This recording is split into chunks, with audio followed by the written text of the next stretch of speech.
Olá, um bom dia a todos e todas. Eu sou Igor Sacramento, pesquisador em saúde pública da Fiocruz e venho colaborando com Memória da Eletricidade com lives sobre saúde no contexto da Covid-19. Hoje nós temos o prazer de conversar com a psicóloga Camila Franco, que é subsecretária municipal de saúde em Niterói também. E a gente vai conversar sobre um tema muito pertinente atualmente, que é o da educação em saúde, né? Então a gente vai falar um pouco sobre esse campo de atuação que é da educação em saúde, a importância dele para a saúde coletiva, para a saúde pública. E nós vamos ter o prazer de conversar com a Camila. Quem tiver alguma dúvida, por favor, faça a sua pergunta por aqui, por mensagem, que a gente já, em seguida, eu faço as perguntas, tá bom?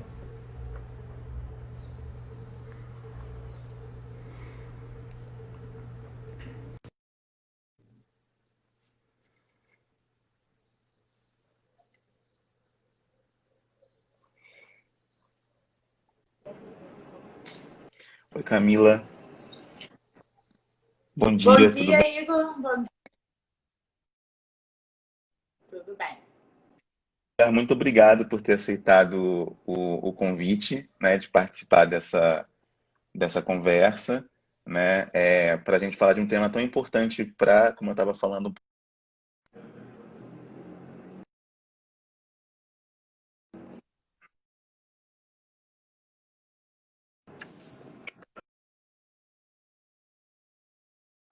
né? Então, eu queria primeiro, antes, né, de começar algumas perguntas da nossa conversa, né, antes de começar algumas perguntas e as perguntas das pessoas que estão assistindo, eu queria que você falasse um pouco da sua trajetória profissional e acadêmica, né? Eu sempre pergunto um pouquinho para as pessoas falarem disso. Claro.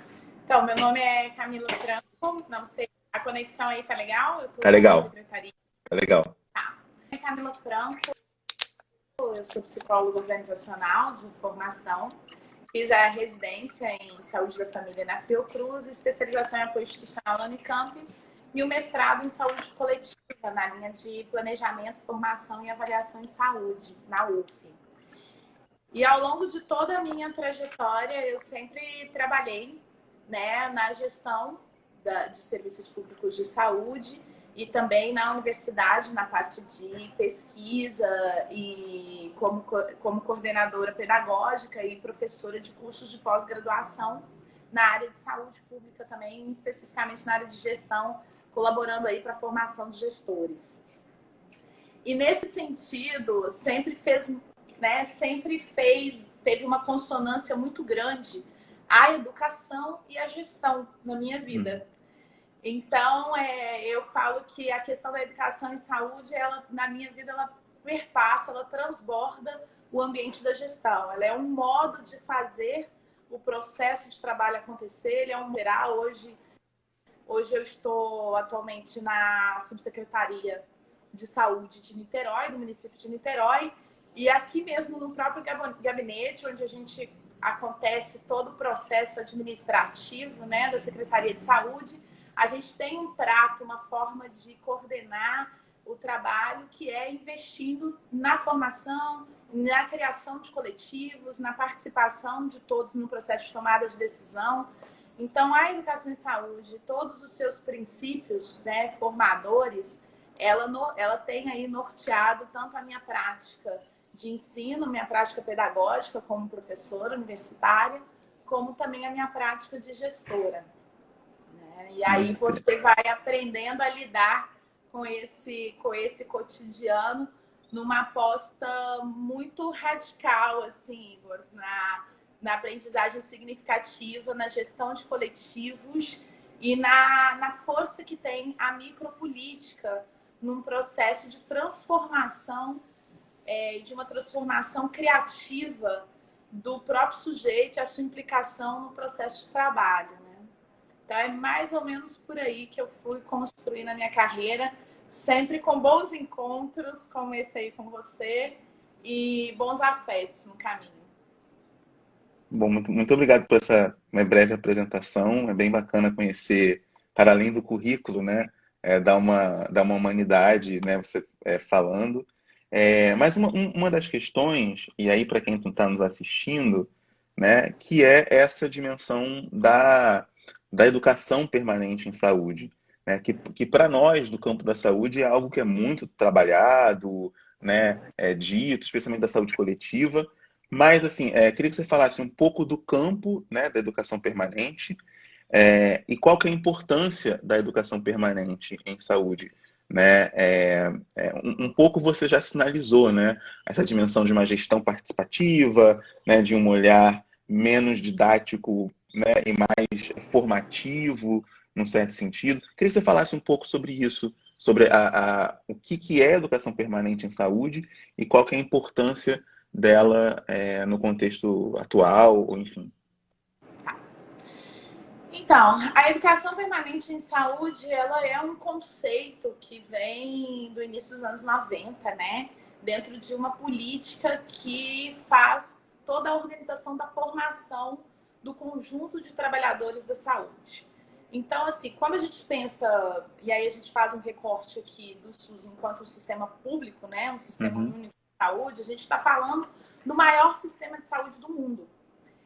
E a saúde, diferente de vários outros setores, ela é predominantemente feita por pessoas. uhum, Somos nós, sujeitos, que produzimos o cuidado dentro dos serviços de saúde. A saúde é um dos poucos lugares onde a inclusão de novas tecnologias e de maquinários significa mais pessoas, mais experts operando do que a sua força de trabalho humano.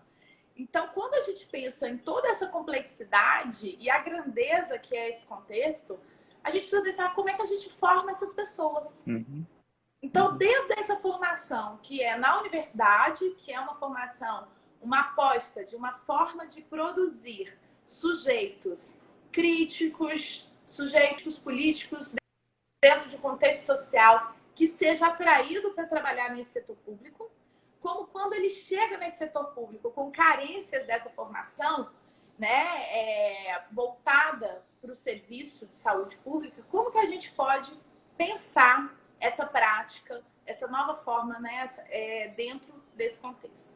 Então, a educação permanente, ela tem como princípio a formação desses trabalhadores em serviço para o serviço.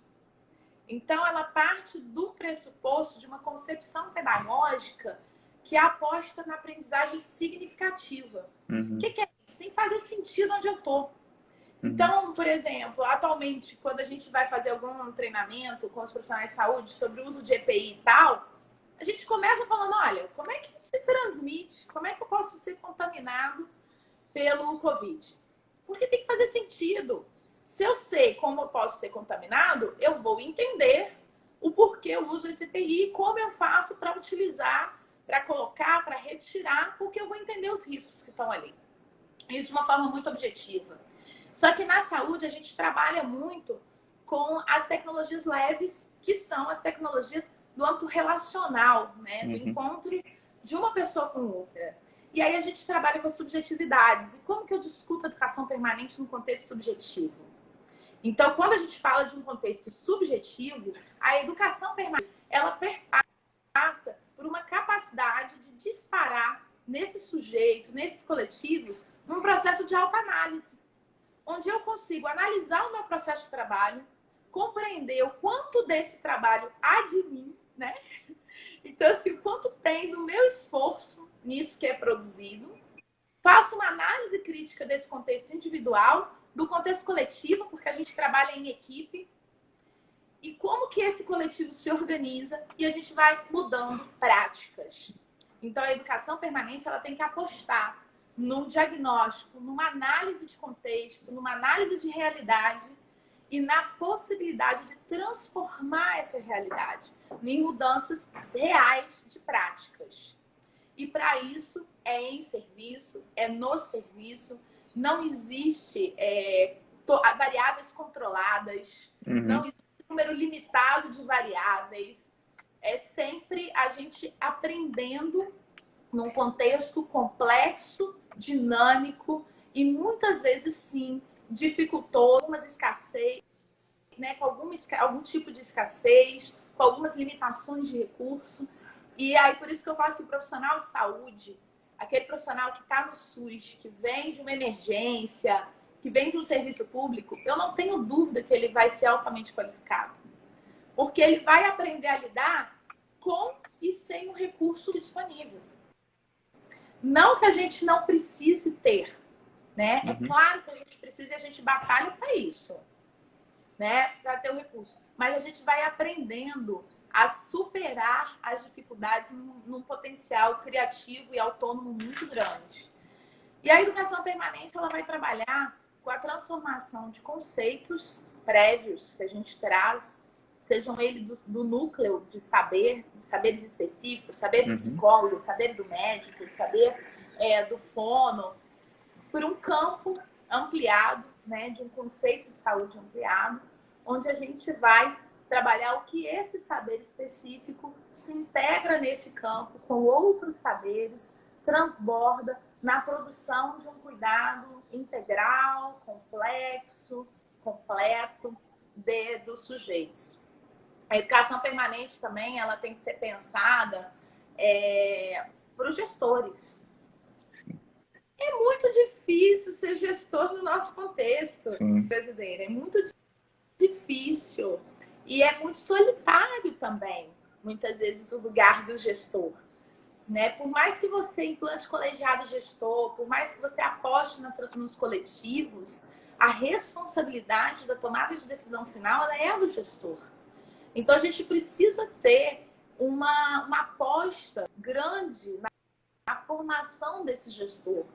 E não só numa formação conceitual e teórica, mas também numa formação, numa lógica da micropolítica, da operação da análise institucional, da compreensão das disputas que existem internamente de desejos e de projetos. Né? Um bom gestor, ele consegue construir uma coletividade de projetos. Percebe? Não é um projeto único, mas uma coletividade de projetos que funciona de maneira muito sinérgica numa única orientação. Então, esse é um desafio que a educação permanente ela tem muito. Por isso que eu falo, a educação permanente, Igor, ela não é só a formação, a capacitação, a agenda de treinamento. Sim. Ela é um modo de operar o cotidiano dos serviços, da direção, da gerência, da coordenação, do secretário, de todos os atores. Ela é um modo de operar os serviços. Eu acho que esse ponto, você tratou alguns pontos muito importantes, né? Primeiro, que a educação permanente, ela envolve, de fato, uma permanência, né? Uma constância de ações e de práticas, né? Que envolve tanto a dimensão da participação, uma expressão conceitual muito interessante, né? Um trabalho significativo, como você disse, e que, de certa maneira, se diferencia de um trabalho alienado, né? Você se sente incluído, né? O trabalho faz sentido para você, essa dimensão da inclusão, né? Que eu acho que é muito, muito importante, da inclusão, inclusive na dimensão da gestão do trabalho, no conhecimento e nos saberes, né? Não desperdiçar, como você disse, muito os saberes dos próprios profissionais de saúde, né? Porque o processo de educação permanente envolve também uma troca de saberes, muitas das vezes de situações, né, em que ou gestores, ou os profissionais da ponta, ou agente comunitário de saúde, enfim, uma gama ampla de profissionais envolvidos que também, né, podem contribuir com esses saberes nesse momento. E aí fica uma pergunta para mim, agora com a sua fala, como, né, promover esse processo de educação permanente em saúde num contexto de crise que a gente está vivendo, né? E que se estende no Brasil, particularmente, por 3 meses já, né? Então, como que ficou essa questão que você falou um pouquinho, questão das EPIs, né? De equipamentos de proteção individual, né? E toda uma discussão de como esses profissionais de saúde vão para casa depois, né? Com pessoas que não, enfim, que não são profissionais de saúde, o medo de contaminar, em alguns casos, os seus parentes, enfim, todo um conjunto de questões que envolvem essa educação permanente de saúde e como ela foi possível, né? E como ela é possível e importante nesse momento. Queria que você falasse um pouquinho disso. Tá, então vamos lá. Se a gente acredita, né, se a gente faz uma aposta que a educação em saúde é um modo da gente operar os serviços, né, ela transcende a questão da agenda de formação dos trabalhadores. E aí, essa é uma aposta que eu tenho feito e tem feito muito sentido para a minha vida. A gente entender que a gente está trabalhando o tempo todo com a teoria dos afetos, do Spinoza. Que é isso. O quanto eu sou capaz de afetar o outro e o quanto que esse outro me afeta. E é nesses afetos que a gente vai construindo um percurso. Nesse sentido, assim, não tem como não sermos afetados, ativamente falando, no contexto hoje que a gente vive de crise, de pandemia no Brasil e no mundo. Então, não tem como. Então, assim, saber fazer um processo educativo nesse momento é você ser sensível a todos os aspectos que envolvem essa pandemia. Aos aspectos relativos à saúde, à epidemiologia e infectologia, aos aspectos relativos à psicologia social, ao contexto econômico, ao contexto dos setores produtivos, né? Não existe essa discussão, salvar vida ou salvar a economia, não existe essa discussão. A gente tem que ser radical em salvar vidas e entender que pensar os aspectos sociais e econômicos é também salvar vidas. Então, não há essa dicotomia. O que há é uma necessidade radical de ações complexas e completas, onde a gente olhe para a complexidade que é todo esse contexto da pandemia. Então, nessa perspectiva, como que a gente pode pensar a educação em saúde? Primeiro, que a educação em saúde ela ganha um lugar que está para além do serviço de saúde, está além da Secretaria de Saúde. A gente vai viver um novo normal. Niterói, a gente está com um plano de transição gradual ao novo normal. O que isso significa? Por um bom tempo ainda, a gente não vai ter aquela nossa noção da epidemia, da pandemia, de normalidade. A gente vai ter que adquirir novos hábitos culturais, de higiene, comportamentais, né? Todos nós, no serviço de saúde e a população de uma maneira geral, os setores produtivos também. Então, todo esse processo é um processo de formação, é um processo de educação. E a saúde, ela tem um papel fundamental, porque somos nós da saúde que vamos virar para a população e falar assim, olha, tem que usar máscara. E meu amigo, tem que usar máscara. Não é só essa semana, não. Eu vou, inclusive, te falar que eu não sei até quando vamos ter que usar máscara. A máscara vai ser um novo acessório de vestuário, não tenhamos dúvida. E isso é também uma medida de salvar vidas. É também uma medida de redução da transmissão e do contágio. Então, é uma medida também que diminui óbitos, porque se eu diminuo contaminados, eu diminuo óbitos. Então, assim, a educação em saúde, nesse momento, ela tem que atingir a população, e para isso a gente precisa de uma forte participação popular. A população precisa entender e ter ações, como é que transmite, como é que se contamina e como é que eu previno. E como é que eu, ao cuidar de mim, estou cuidando também de você. Ou seja, nós estamos tendo uma capacidade, pela primeira vez, de, através da saúde, fazer uma educação que também seja resiliente e empática. Porque a grande questão do combate à pandemia, em termos de medidas populares, né, da grande população, são as medidas onde eu cuido de mim e, ao cuidar de mim, eu estou cuidando de você. Então, a gente precisa ter essa compreensão de qual é o papel hoje da saúde, para além de prover toda a questão dos atendimentos, da rede. Capacidade de atendimento, gente, não é fazer a mais. Capacidade de atendimento é algo que a gente discute há décadas. Há décadas. Perfeito. Os municípios Exatamente. que se organizaram, que planejaram o seu plano diretor, o seu plano de ação em termos de capacidade, não entraram em pré-colapso. Municípios que por muitos anos colocaram outras prioridades à frente do que a sua capacidade instalada, tiveram grandes dificuldades mesmo com o planejamento emergencial.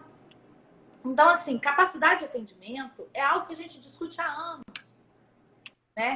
Aí a gente tem a chegada de todo esse contexto vendo de epidemia, e aí a gente tem um destaque enorme, ou seja, pela primeira vez, toda a população está vendo o que é o SUS.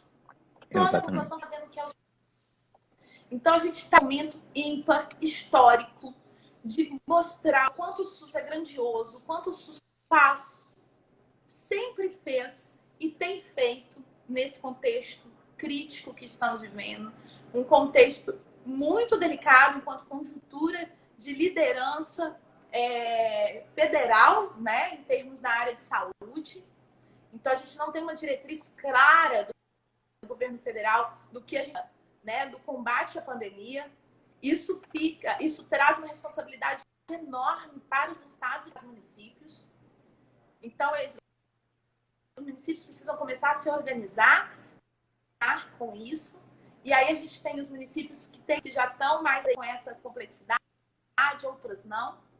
Mas, para além disso, a gente tem o setor saúde. E aí, se a gente pensa o setor saúde, a gente está com uma oportunidade, discutir a grandeza que é o SUS. 2, de conversar com a população, trazer a população para o combate à pandemia.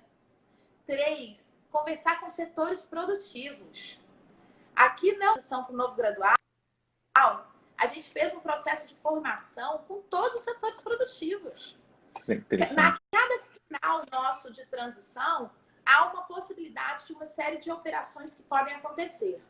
Esses setores que podem operar, eles se reúnem com a Secretaria de Fazenda, com a Secretaria de Saúde, com a Secretaria de Planejamento, e cabe à Secretaria de Saúde, pessoal, como é que a gente vai, a partir de agora, atender ao público? Como a gente organiza os nossos trabalhadores? Como a gente está falando com os empresários de busca ativa de sintomáticos. Quando na história desse meu Brasil a gente pensou em falar disso para os empresários? Estratégias de busca ativa de sintomáticos. Olha, articula com a rede, encaminha para qual serviço, né? Então, assim, a gente está tendo uma oportunidade ímpar, né? Onde o setor produtivo está educando a população. Olha, senhora, minha cliente, não podemos te atender. Você está com sintomas de gripe, procura um serviço de saúde e tal. Na próxima vamos ter o maior prazer de te atender. Então, assim, a gente está tendo todo um processo de formação do setor produtivo que também auxilia na formação e na educação da grande população. Exatamente. Então, assim, pensar, isso é de uma responsabilidade enorme. Enorme. Porque ou a gente tem um plano de comunicação que fale sobre isso, né? Ou a gente vai perder essa batalha. Exatamente. E não é o que a gente quer. Então, aqui, por exemplo, a gente tem investido muito nessa comunicação com a população. A população, ela usa máscara, sim, porque tem que usar, porque inicialmente era orientação e agora é regra, é lei, né? Inclusive passível de multa. Então, assim, a gente tem tomado medidas que a gente utiliza de toda essa lógica para a formação. E aí, no setor de beleza, foi interessante que nessa reunião eles falaram assim, a gente vai treinar agora os nossos trabalhadores. Mas, Camila, vocês podiam fazer um vídeo para a gente colocar todo assistindo esse vídeo junto e colocando as dúvidas? E aí a gente fez uma grande live dentro de um salão de beleza do Senac, né? Que é um salão de escola. E fomos mostrar em cada local como seria o itinerário do usuário, do cliente, como seria o itinerário do trabalhador, quais são os equipamentos de proteção individual do trabalhador, o porquê que a gente não vai ter mais aquele cafezinho naquele determinado local, o risco que isso significa. E a partir daí organizou todo o fluxo. E foi um processo tão interessante, Igor, E assim, há uma adesão total do setor enquanto empresários, da população enquanto consumidor desse serviço, e do governo, que é quem falou das diretrizes gerais. Exatamente. Então, assim, hoje, quando eu vou em Niterói, por exemplo, num setor que já pode operar, eu vejo faixas isolando, eu vejo placa com o número de pessoas que pode entrar, eu vejo todo mundo tendo a temperatura medida na entrada, as mãos higienizadas e sola descalço. Eu vejo todo mundo de máscara, que sem máscara não pode entrar dentro do estabelecimento, porque não poderia nem circular na rua. Então, assim, esse é um novo normal. Então, assim, essas são medidas educativas. Não vejo outra coisa. Educativas. Sim. Eu tenho um filho de 10 anos que qualquer pessoa que esteja lá em casa, quando ele vai lavar as mãos, ele faz questão de dar uma aula de como lava as mãos. E aí fica lá uns 3 minutos lavando as mãos com toda a movimentação. Essas são as crianças que vamos ter nesse momento. Sim. Né? A gente precisa pensar quando chegar, o dia que chegar, o momento, a possibilidade de um retorno gradual para as escolas. Essas crianças, esses pais, eles não podem ter o mesmo comportamento de 3 meses atrás. E eu não posso esperar começar as aulas para saber como me comportar. Essas famílias vão ter que ser formadas, informadas antes do retorno às escolas. Que é uma outra discussão que a gente tem feito aqui. Então, todo o processo de educação e formação no contexto da pandemia, ele é um processo segmentado, ou seja, a gente precisa ter a delicadeza de olhar para cada público, vai formar e informar, para a gente ter, de fato, uma comunicação assertiva. Então, ele precisa ser segmentado, ele precisa ser qualificado, a gente precisa entender que nós não temos esse hábito do à distância. Estamos criando esse hábito. Então, como que eu vou conversar com as pessoas? Como é que a gente faz agora no setor de saúde? Olha o primeiro desafio que a gente teve quando tudo começou. Temos EPI na rede, temos pessoas. Como é que a gente vai treinar as pessoas para usar EPI se a gente não pode agrupá-las? Então, a gente teve que construir vídeos, né? Tivemos que construir vídeo como paramenta, desparamenta. Tivemos que pensar na estratégia de multiplicador dentro do serviço nos plantões para corrigir posturas. Isso é educação permanente. Isso é em serviço. Isso é na prática. Isso é na complexidade do cotidiano, né? Eu tô vendo aqui alguns amigos. Oi, e aí, você até colocou assim, um desafio que é para algumas crianças especiais, outras também não especiais, usar a máscara. Sim. A gente vai ter que aprender a lidar com isso. A gente vai ter que pensar, outro dia a gente estava aqui no grupo de transição discutindo que dentro desse novo normal, a gente vai ter que pensar comportamento social. Como é que eu vou agora receber na minha casa? Eu posso receber quantas pessoas? Como eu recebo? Né? A gente começou a discutir aqui como é que vão ser as festas de criança. Pode ter bolinha de sabão?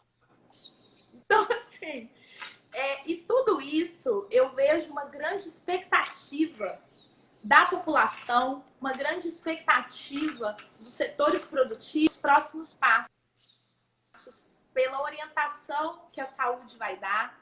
E aí tem uma questão de responsabilidade da saúde, de saber lidar com essas singularidades. Ontem, era 11 horas da noite, eu estava atendendo um representante do setor de empresários que representa 500 microempresas. E um debate, sabe, Igor, altamente qualificado e responsável. As pessoas não querem fazer por fazer, não querem a qualquer custo. Aí eu volto àquele no início. Não é salvar vidas, salvar a economia. Salvar vidas é também olhar para a possibilidade da economia. Exatamente. Então, e de uma maneira muito responsável, discutindo os protocolos e as possibilidades e as medidas. Então, assim, a saúde tem agora um protagonismo que ela não pode fugir, que é aprender a comunicar mais, a comunicar melhor e de uma forma, de fato, educativa. Não podemos mais apostar naquelas palestras. Exatamente. Né? Exatamente. Tem uma questão que... Exatamente. Tem uma questão que você falou aí que é bem interessante, e eu vou fazer, e eu não esqueci tem algumas dúvidas aqui, eu não esqueci, mas eu vou fazer só essa questão que é muito interessante da relação da educação em saúde com a comunicação, né? Especialmente nessa relação com os públicos, com o cidadão, né? Com os usuários do SUS, o quanto que isso é importante no processo de educação popular, o quanto isso é importante no processo de conscientização, de participação, de envolvimento da população nesses cuidados, e o quanto também, nesse caso em particular, eu tenho visto muito mais, como você disse, iniciativas de estados e municípios e também de empresas, né,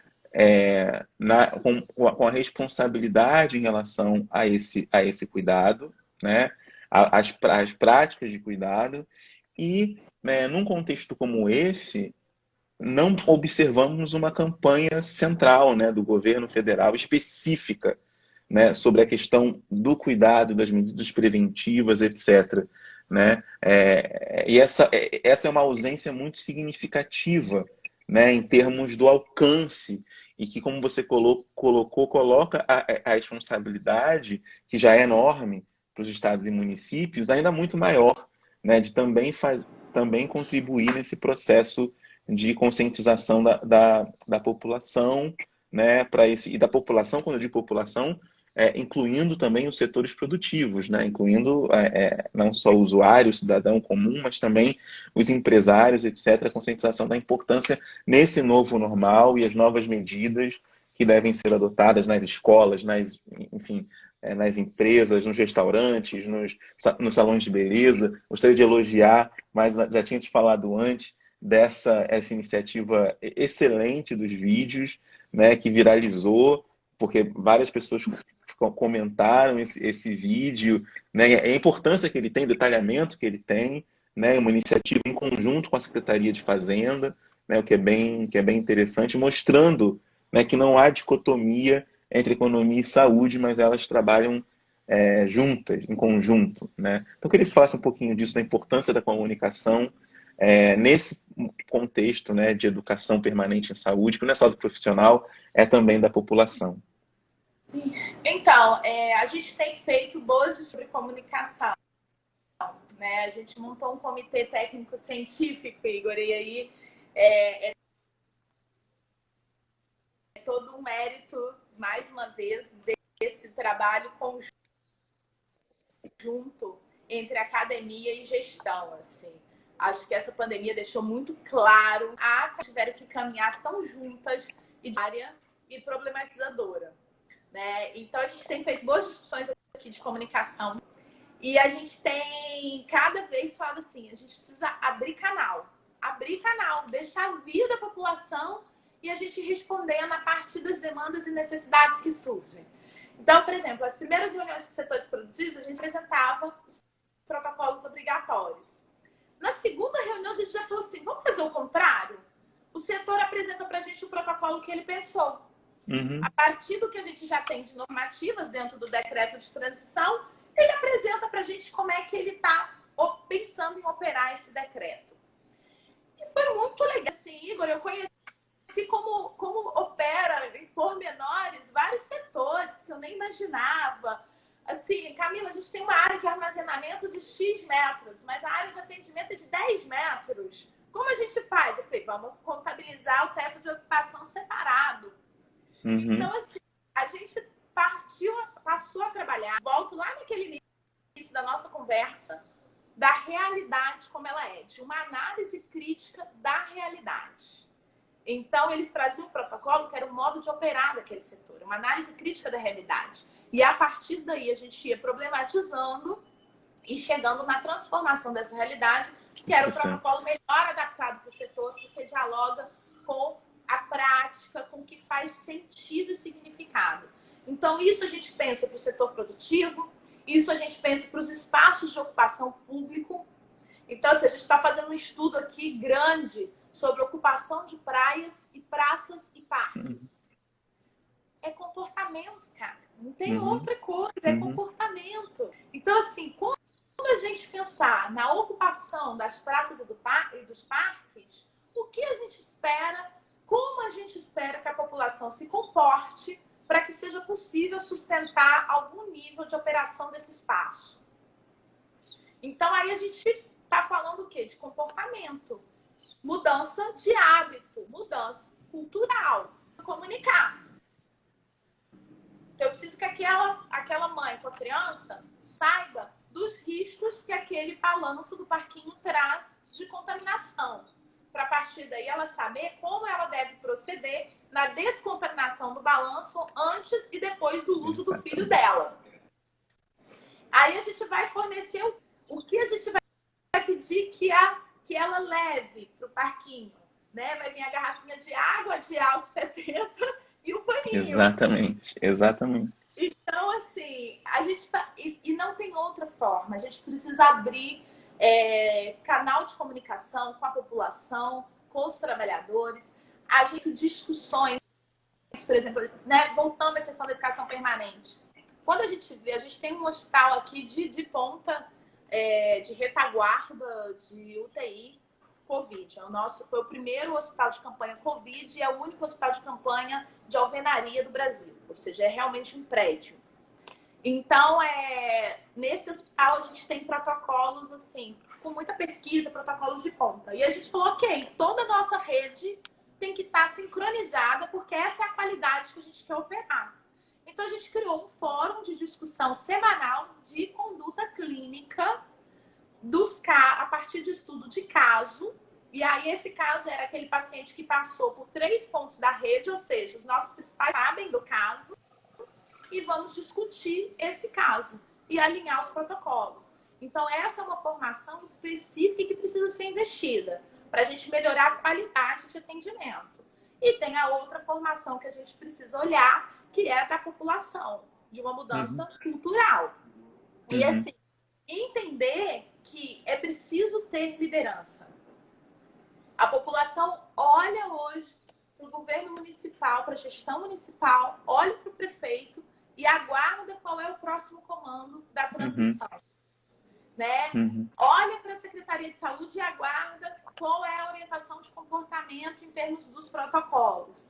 E a gente precisa responder, a gente precisa estar disponível. Eu aprendi muito cedo, logo no primeiro lugar onde eu fui ser gestora, que eu lembro que uma referência para mim de leitura e afetiva virou e falou assim: só tem uma forma de se fazer gestão, com transparência. Essa transparência tem que ser para a sua equipe, tem que ser para o usuário, tem que ser para aquele trabalhador ponta que está estourado. Você tem que ser transparente. Você tem que ser transparente nas conquistas, nas dificuldades e naquilo que você aposta. Então, assim, eu não esqueço uma vez que teve uma dificuldade, eu era diretora de hospital e uma troca de plantão desastrosa e a população ficou sem referência naquela sala de espera em torno de 1 hora. E eu fui para dentro da sala de espera, todo mundo falando, ó, vai apanhar, para falar o que aconteceu na troca do plantão. E dar uma solução em termos de avaliação de risco e tal, enfim, de fluxo. E naquele momento, o que todo mundo achava que ia acontecer, que eu ia apanhar como diretora, não foi. Pelo contrário, todo mundo falou assim, então eu não estou tão mal, eu vou voltar daqui a pouco. Houve uma classificação de risco ali, inerente dos sujeitos, e a gente começou a conseguir organizar aquele fluxo, com a ajuda da população que estava na sala de espera. Então, assim, não tem outro caminho para se pensar a gestão que não seja pela transparência e para uma aposta radical na formação e uma postura educadora. O gestor, ele tem que ser também um educador para a sua equipe, para as pessoas que o acessam, com muita clareza nesse papel. Com certeza. Camila, tem algumas. Está sendo ótimo, tem algumas perguntas que infelizmente eu deixei passar, porque né, foi muito bom. Tem uma pergunta que o Jorge fez, sobre a questão dos hábitos como o uso da máscara, né? Se eles estarão arraigados mesmo após o surgimento de uma vacina ou de um medicamento eficaz. Como é que você está vendo isso no âmbito da secretaria? Quer dizer, o uso da máscara, você acha que vem para ficar? A gente teve uma experiência com álcool gel, né, na pandemia de influenza H1N1, eu sempre lembro, a gente já usava, né, o álcool gel, assim, já tinha algum uso. Será que o uso da máscara também vem para ficar, como nas culturas, por exemplo, orientais, né, que usam muito a máscara, né, por conta enfim, você acha que vem para ficar? Então, o problema é que a gente nem sabe por quanto tempo ele vai ser Exato. não ficar, né? Então, eu acho assim que tem uma questão de hábito. Nesse momento, eu não tenho dúvida que passa pela consciência da população e por um investimento assim da população. Aqui no nosso município, a gente tem comunicado muito a questão da máscara desde o início, ou seja, 3 meses. Então, a gente já percebe como um hábito da população. Assim, né? Todo mundo carrega a sua máscara e você percebe isso na circulação das pessoas. E aí a gente vem chamando muita atenção do uso correto da máscara. A gente tem feito agora uma discussão, não é mais usar. A discussão agora é o uso correto. Não pode correr com a máscara no queixo, tem que correr com a máscara no rosto, cobrindo a face. Agora, acho que a gente ainda tem uma caminhada longa, ainda no combate, na vigilância, na prevenção dessa epidemia. Não vejo um percurso, uma resposta imunológica ainda em 2020, né? Então, assim, é essa perspectiva que a gente tem trabalhado. Não é o secretário nosso aqui, o Rodrigo, fala muito assim, não é uma corrida de 100 metros, é uma maratona. Maratona. E aí, Exatamente. ao final Ótimo. dessa maratona, a gente não tem como prever, né, Jorge? O quanto essa população vai estar mexida, sensibilizada, e se a gente vai ter segurança de dar a máscara. Acho que no momento em que a gente compreende de fato o uso da máscara, o deixar o uso no futuro próximo ou a longo prazo vai mexer muito com a questão da nossa segurança. Aí tem um componente subjetivo para além do componente epidemiológico que a gente precisa esperar um pouquinho mais para ver como é que vai ficar. Alguém falou aí que as lives vieram para ficar. Eu não tenho dúvida que a gente Também. está aprendendo a se comunicar à distância com muita eficiência nesse período. E a gente vai fazer muito menos reunião presencial, eu acredito. Muito Muito mais menos, agilidade nas decisões, assim, que envolve mais gente, sem dúvida. muito menos. E eu acho que, como você bem falou, radicalizou, né, esse processo da comunicação em rede, online. Isso já era uma coisa muito presente na nossa vida, isso se radicalizou agora. A gente tem feito muitas reuniões com parceiros de outros lugares, descoberto várias plataformas, cada hora parece que aparece uma plataforma nova. Enfim, realmente radicalizou esse processo do uso das lives, né, e das formas de comunicação. Tem uma outra pergunta aqui que eu deixei que eu deixei. Já foi que o Anderson fez, né? O desafio mas tem mais uma outra que o Anderson fez, que é a questão da educação em saúde. Você tocou um pouco nisso, né? Mas talvez falar um pouquinho mais nas unidades básicas de saúde, né? Que é a principal, a porta de entrada, né? Do SUS, né? É a principal porta de entrada do Sistema Único de Saúde, e também, ao mesmo tempo, é uma importante forma de mobilização popular e de educação popular em saúde, como coloca o Anderson aqui, né? Queria que você falasse um pouco disso também, né? Da importância da unidade básica de saúde, da atenção básica em saúde nesse contexto.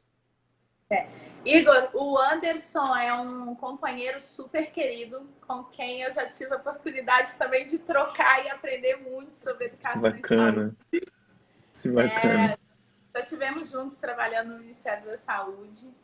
E eu não tenho dúvida que a atenção básica, assim como todos nós e tudo, vai ter que se reinventar em coisas. A atenção básica, ela é um componente fundamental enquanto porta de entrada, organização do sistema de saúde e ordenadora desse sistema. E eu acho o seguinte, a gente avançou muito nesse sentido, mas poderíamos avançar. Então, o fato dela estar dentro do território, o fato dela ter um forte vínculo com a população, ela precisa assumir agora mais do que nunca uma postura educadora, né? E aqui eu estou falando de educadora e não de formativa, porque infelizmente nós adquirimos hábitos e práticas dentro da atenção básica numa promoção de saúde muito na lógica da prevenção, das palestras, das rodas, dos grupos e tal. E como a gente faz agora no momento que a gente não pode aglomerar? Como vai ser a postura educadora?